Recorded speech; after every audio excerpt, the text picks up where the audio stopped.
Suspects in the death of a Carter County man were in court today. The case surrounds the death of 64-year-old Edward Elliott. He was reported missing in late March. His body was found in a freezer in mid-May. 37-year-old Jim Chambers and 46-year-old Joey Ginn faced multiple charges in connection to the death. A girlfriend of one of the suspects, 30-year-old Amanda Quillen, faces a charge of accessory after the fact in connection to that investigation. News Channel 11's Catherine Simpson was at court today for the suspect's appearance. Catherine, what was said? Yeah, Sarah, Casey, in that roughly 5-hour hearing, the judge heard several accounts of the night that Jim Chambers and Joey Ginn are alleged to have murdered Edward Elliott. Now, some of the most striking testimony came from a woman who was also facing charges and from a woman who lived on the property. And that's when I knew that Eddie Elliott had been killed. Hours of dramatic testimony in a Carter County courtroom today. Prosecutors called their first witnesses in the case against the men accused of killing Edward Elliott.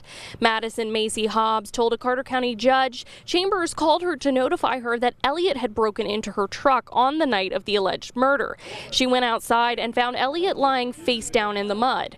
When Chambers and Ginn pulled up, they get out and we just start beating on him. So I went in because I didn't want anybody to see me cry or sick. Amanda Quillen says Edward Elliott had been visiting the trailer she lived in with Chambers on Joey Gwynn's property earlier that same night, and that after he left, Chambers, Ginn, and Elliott got into a fight. She didn't see it, but says Chambers told her about it. And he was like, we were kicking Eddie, he was like, and Joe kicked him in the throat. He stopped moving. Quillen said she saw Ginn move a large freezer into his truck that night and that he and Chambers went into the woods. But I knew. What did you know? That's where they were taking the body. The next morning, Hobbs went outside to look for her wallet. And we came upon the small pool of blood where he was face down in the mud.